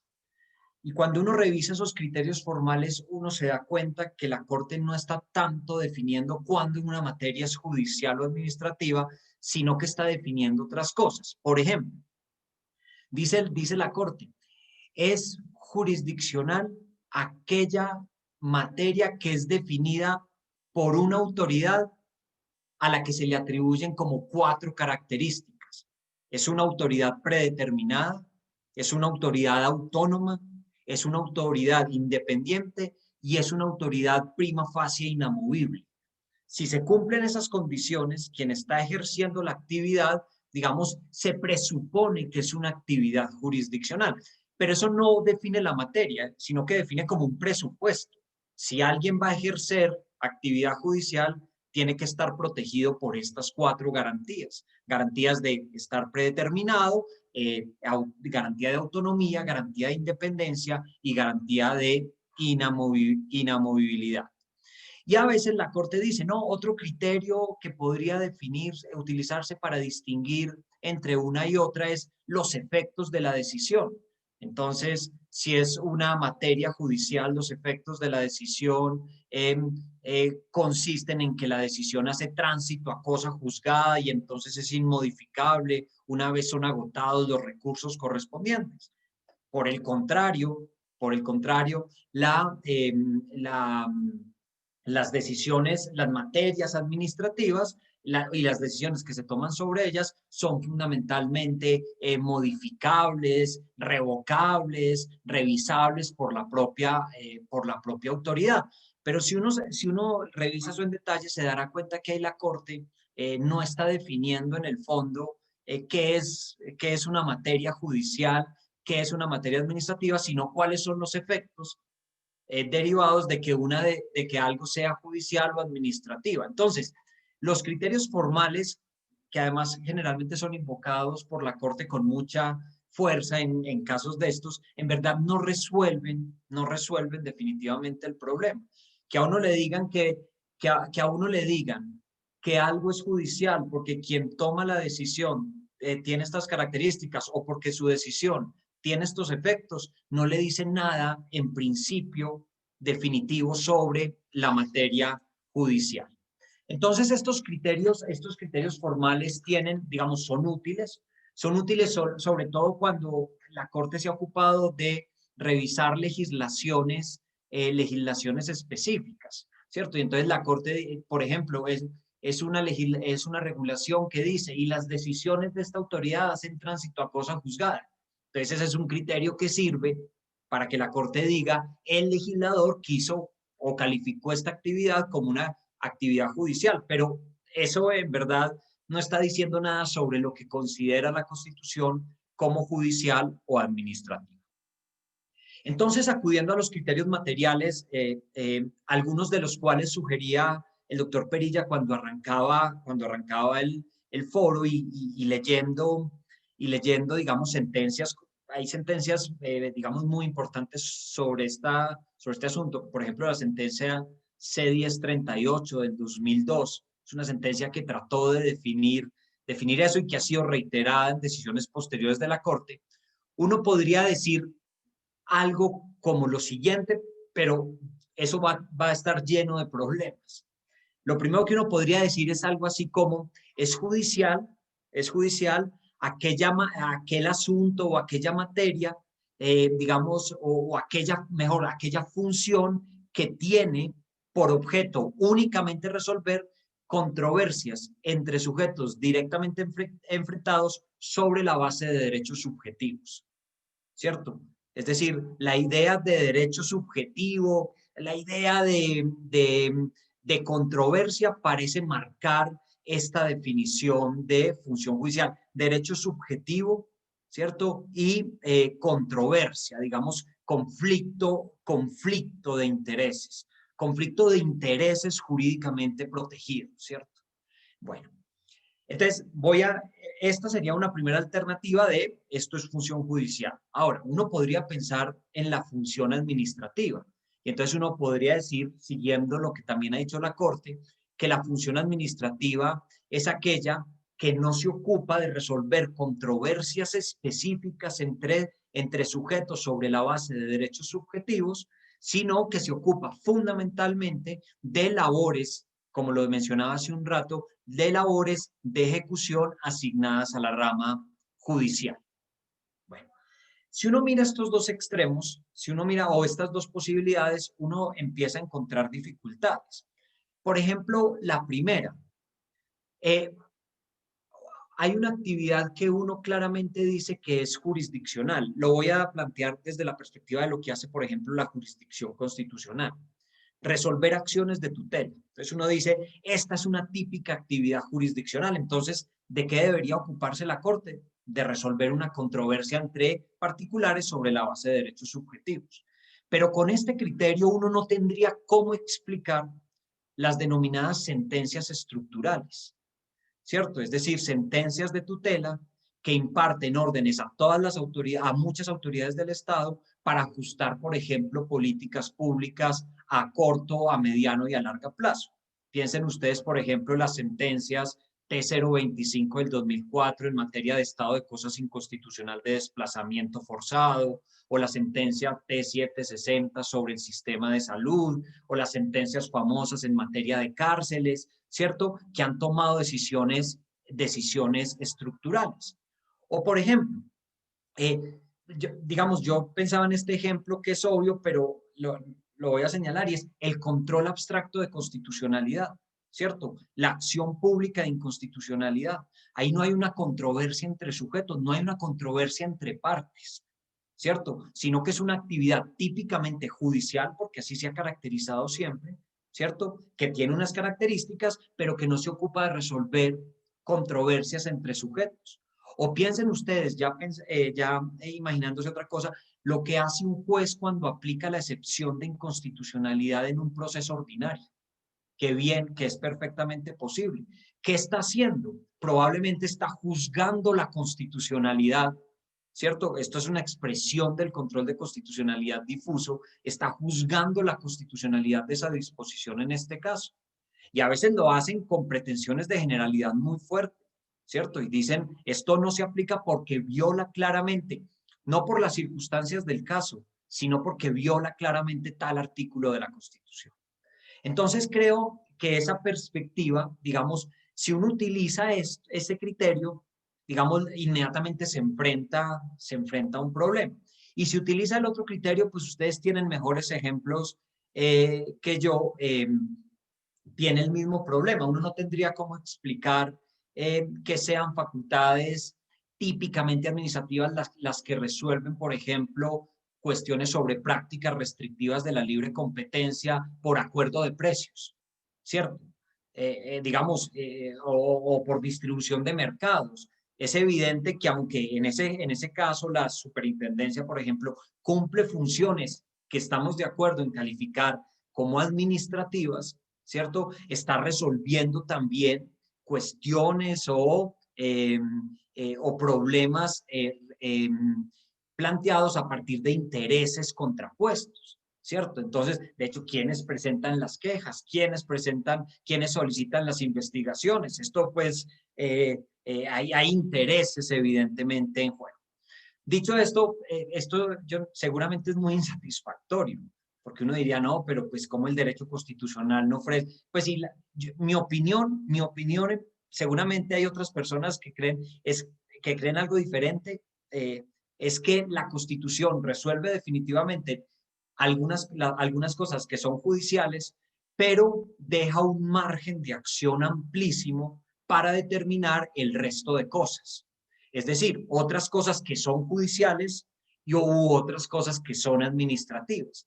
Y en este punto, entonces, lo que yo creo que hay que reconocer es que existe un amplio margen de acción radicado fundamentalmente en el legislador para distribuir, delimitar aquello que no ha sido establecido en la Constitución. Ahora bien, la pregunta es la siguiente, y con esto voy como terminando. La pregunta es la siguiente.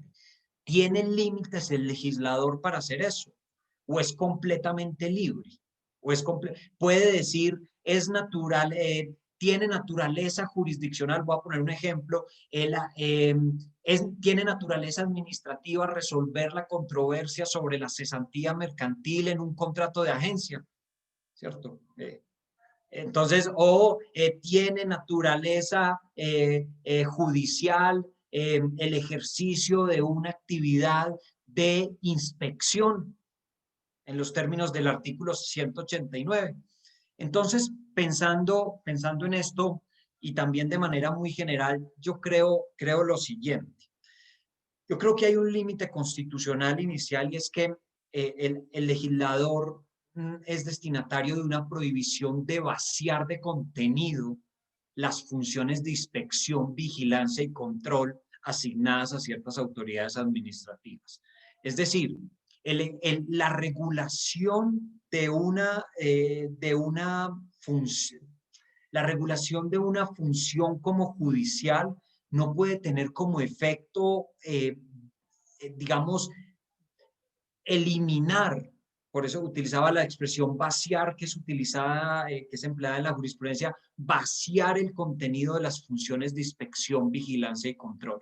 Y si uno lee el artículo 189, hay unas funciones claramente de inspección, vigilancia y control en materia económica asignadas al presidente de la República. Y ese es un contenido que, aunque es abierto porque las propias categorías de inspección, vigilancia y control son abiertas, tienen alguna zona de penumbra, creo que debe tener un contenido básico, algo así como esta expresión es muy disputada en el derecho constitucional, pero la voy a utilizar acá, usando algo así como un contenido esencial o un núcleo esencial o un contenido básico o una zona dura de protección. Ahora bien, dos ideas adicionales.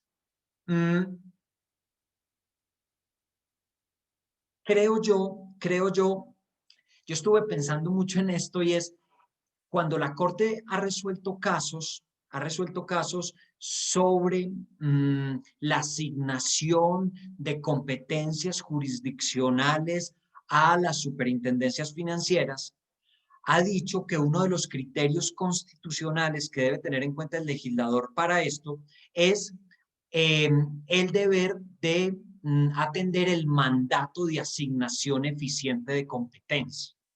Y entonces ha dicho, el Congreso, cuando le asigna una superintendencia, una función jurisdiccional, debe considerar el mandato de asignación eficiente. Eso fue desarrollado por la Corte en sentencias como la C896 del 2012 y la C1056 del año 2013. Y entonces, ¿por qué estoy mencionando esto? Porque aunque la Corte lo estaba utilizando para juzgar competencias jurisdiccionales, autoridades administrativas, yo creo que podría ser un criterio a valorar en la asignación o en la distribución de competencias jurisdiccionales o la distribución de competencias entre autoridades administrativas y autoridades jurisdiccionales.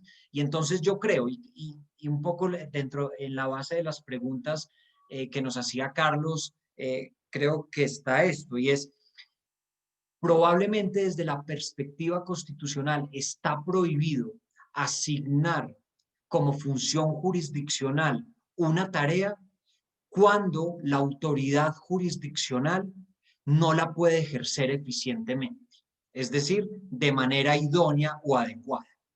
Y desde esa perspectiva yo creo, sin perjuicio del control posterior del control judicial posterior de la decisión administrativa, pero es que creo, y con esto cierro, cuando se trata de materias donde las dificultades epistémicas, las dificultades de conocimiento, las dificultades técnicas son extremas, donde los debates son muy complicados, debería privilegiarse desde una perspectiva constitucional, creo yo, en principio, asignársela a la autoridad que más conocimiento y capacidad tiene, sin perjuicio de que luego pueda intervenir la autoridad judicial en el control de esas decisiones. Pero cuando llega la autoridad judicial ha sido, digamos, un poco delimitado, discutido, debatido el asunto.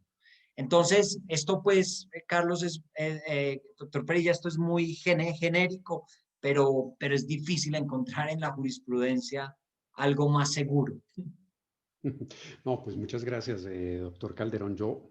A mí me gustaría retomar las últimas palabras que usted nos expresaba para formular una pregunta general a los panelistas. Y es ese criterio de eficiencia y si realmente se encuentra bien posicionada la autoridad judicial para resolver un asunto particular. El doctor Camilo Pavón nos hablaba de las funciones de la Superintendencia de Transporte y nos hablaba de la función preventiva.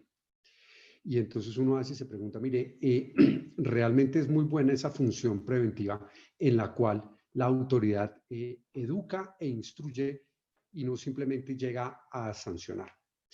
Y podemos tener una función preventiva, pero también podemos tener, por ejemplo, unos criterios de promoción de la competencia. Eso ya lo hemos tenido, por ejemplo, hace tiempos en el caso de la Autoridad de Televisión, cuando se establecieron unos programas de promoción de la ilegalización del sector de televisión. Y entonces también podríamos ver incluso otros criterios adicionales, como por ejemplo es casi que el fomento del empleo. Muchas veces pues declarar el ejercicio ilegal de una actividad puede conllevar un problema de reducción de la actividad empresarial, de reducción del empleo. Y entonces la pregunta es, ¿cómo podría entonces tramitarse cuando un juez está conociendo un problema de ejercicio ilegal de la actividad, de una actividad que es regulada, promover esos temas?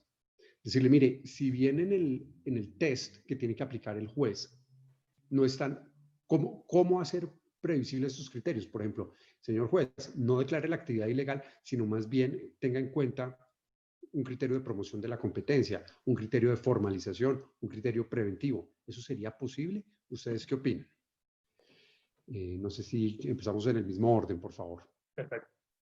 Pues, doctor Carlos, yo creo que hay en la forma como yo lo entiendo, en el arreglo institucional hay una premisa, y es que en el Estado no hay dos autoridades que hagan exactamente lo mismo.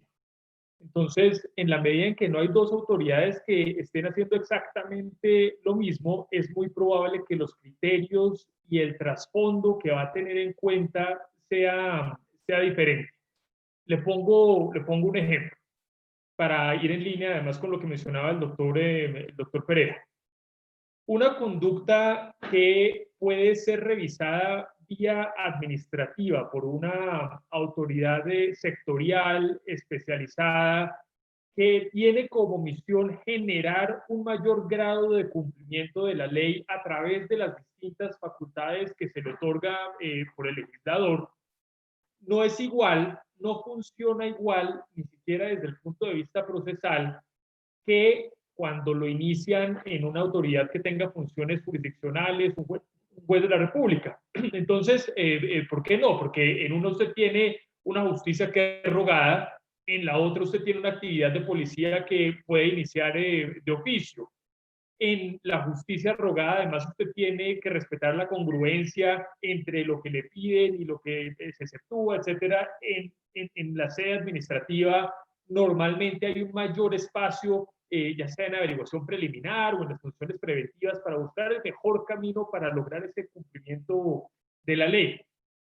Entonces, digamos, yo realmente no veo a un juez promoviendo el cumplimiento solo con medidas preventivas, digamos, pedagógicas que se asemejen a lo que yo explicaba que nosotros hacemos vía promoción y prevención, pero sí hay, y en buena medida, seguramente el doctor Calderón nos ilustraría más de eso, pero en buena medida las medidas no pecuniarias, sino órdenes que los jueces de tutela, los jueces constitucionales, incluyendo los populares y demás, tienen como formas de prevención de que no se repita una medida en el mercado o en cualquiera de los sectores que se esté incurriendo en una actividad ilícita, tienden también a tener una función preventiva, de nuevo, pues no tanto pedagógica, aunque sí preventiva. Entonces yo no vería tanto al juez generando ese tipo de acciones como lo ejerce una autoridad administrativa, porque además las herramientas legales son muy diferentes, ¿no? Las herramientas de prevención y promoción, yo no he visto que un juez las tenga tal cual, por lo tanto, creo que sí son dos escenarios con conclusiones muy distintas, ¿no?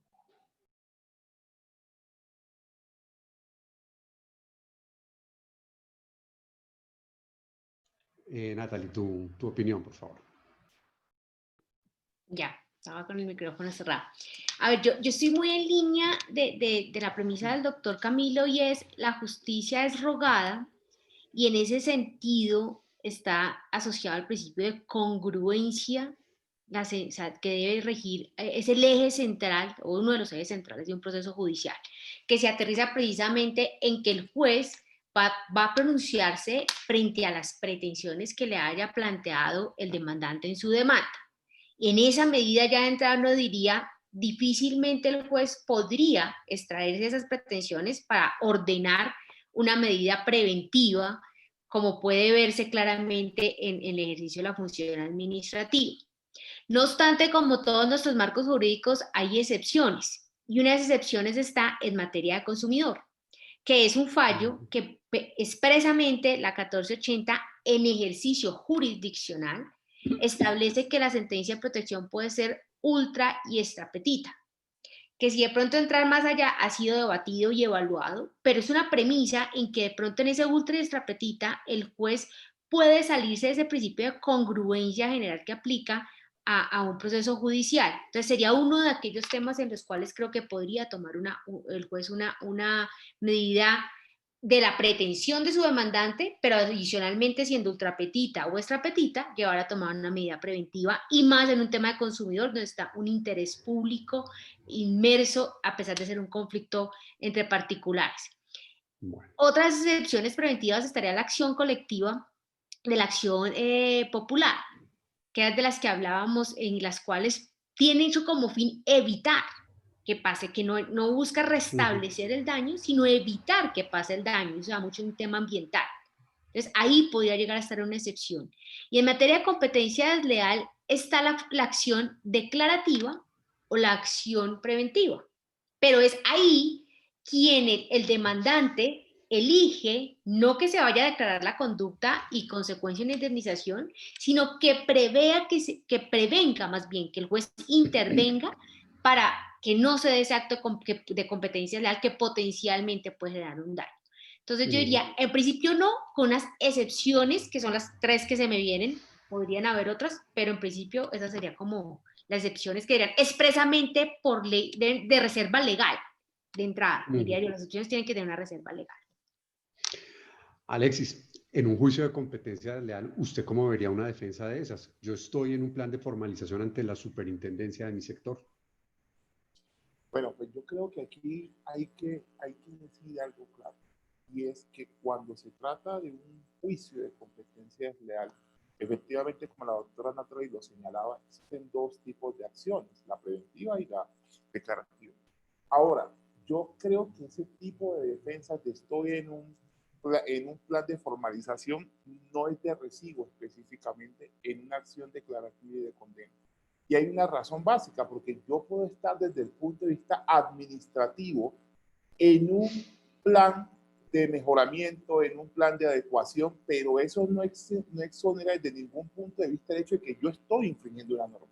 Ahora, si con la infracción de esa norma yo estoy obteniendo una ventaja competitiva significativa, no conozco ninguna legislación que diga que los planes de mejoramiento, los planes de adecuación o los planes de formalización exoneren a la parte de la sanción a la que pueda hacer, a la que pueda llevar o pueda tener como consecuencia el hecho de haber infringido la norma. Por lo tanto, esa defensa creo que en esta materia no sería razonable, no podría efectivamente sustentarse como fundamento para desechar o desestimar las pretensiones de una demanda de competencia desleal. Doctor Juan Jacobo, no sé si nos quiere agregar algo en la materia, aunque usted hizo una exposición pues muy amplia del punto. Bueno, yo comparto en general la idea, pero yo creo que la idea de, solamente como reflexión, la idea de congruencia es una idea que en general está muy relativizada, digamos. Se están abriendo, digamos, en muchos sentidos, en la posibilidad de decidir más y por fuera. La jurisdicción constitucional es un ejemplo de eso, digamos. La jurisdicción constitucional, a veces las personas inician una acción de tutela y finalmente, y creo yo que eso es bueno, no saben cómo concluye, ¿cierto? Sí. A ninguno, ¿cierto? A ninguno de los a los accionantes del caso famoso de la flota mercante gran colombiana por allá en el 2001, no se les ocurría que la Corte iba a terminar adoptando una decisión con efectos intercomunis para todo el grupo de trabajadores de la flota mercante gran colombiana. Entonces, yo creo que en materia de acción de tutela, que es una acción que siempre puede llegar, ¿cierto? Siempre puede llegar, o bien para controvertir las decisiones administrativas o judiciales que se toman, o bien para iniciarla directamente.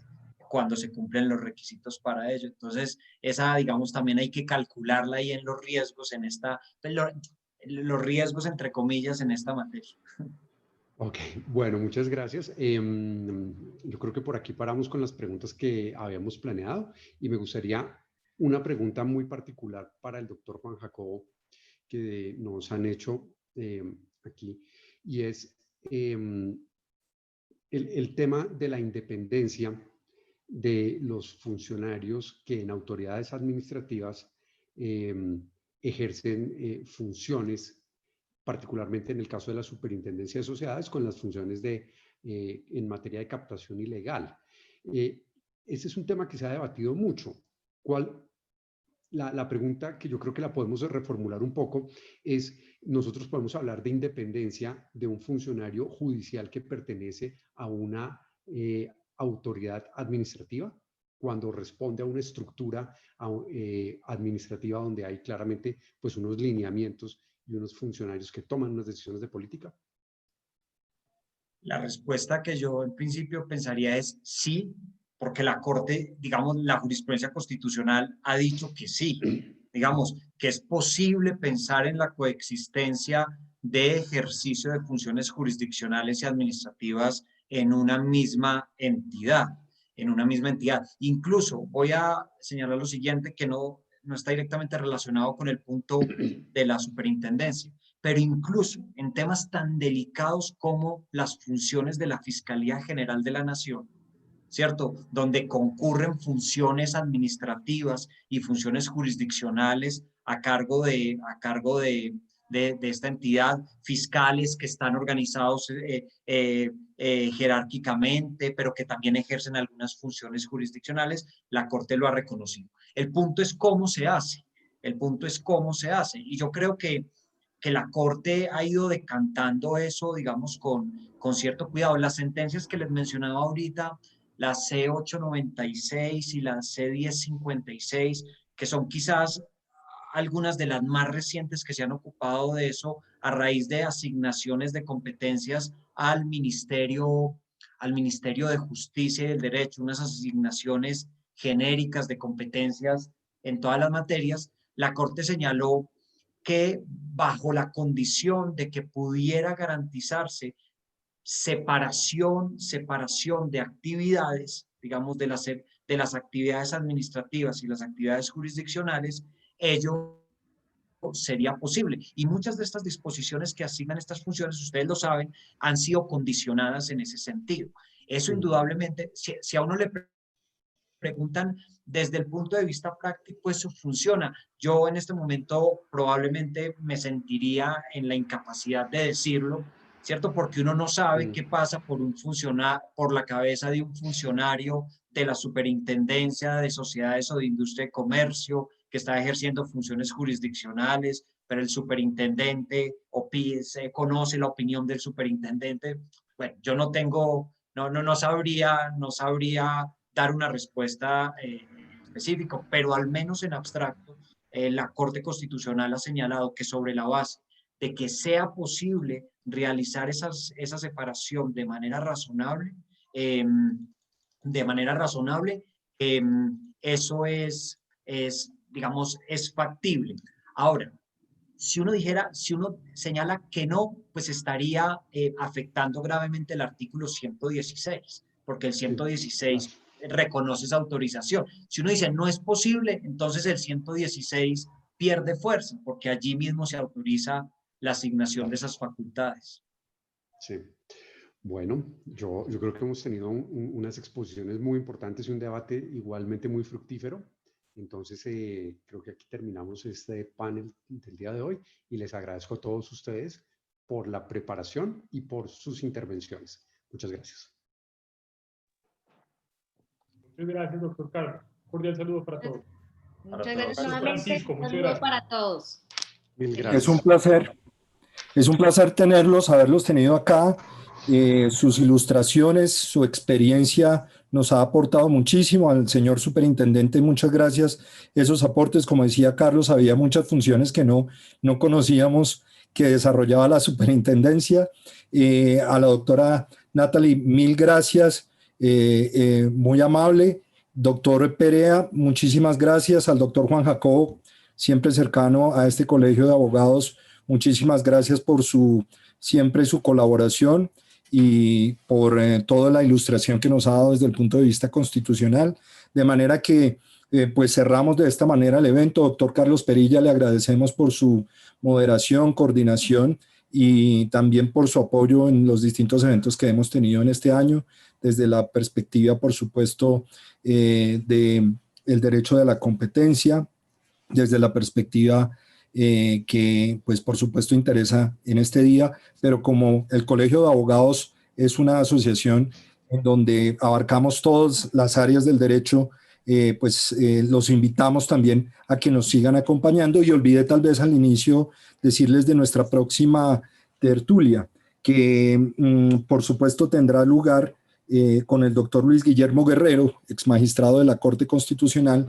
El próximo viernes vamos a tener esa tertulia con el fin de que pues nos acompañen. Es una tertulia que vamos a adelantar con la Facultad de Jurisprudencia de la Universidad del Rosario, el área de Derecho Constitucional, y girará, por supuesto, también alrededor de temas constitucionales, evidentemente sobre la perspectiva de nuestra Constitución a propósito de los 30 años que venimos o que se van a conmemorar el próximo año.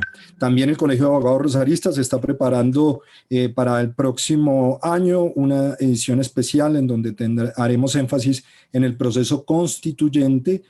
Vamos a tener una publicación para todos ustedes, para la comunidad jurídica en general, sobre el proceso constituyente, desde la perspectiva no solamente de la Constitución del 86, lo que ocurría para ese momento, sino el proceso constituyente en sí, y posteriormente cómo ha sido el ejercicio del poder constituyente a lo largo de los 30 años de la Constitución, una publicación que esperamos tener para ustedes a mitad de año. Lo mismo que una nueva edición de nuestra Constitución Política con las actualizaciones y las reformas que se han suscitado en estos 30 años, y las tendremos para ustedes como una de nuestras publicaciones. De manera que ya no se diga más, ya son a altas horas, 6:51 de la tarde, invitarlos a que sigan conectados. A todas las personas que han estado con nosotros, muchas gracias y muy buena noche. Es un placer verles y escucharles. Muchas gracias. Muchas gracias. Feliz noche para todos. Hasta luego. Gracias.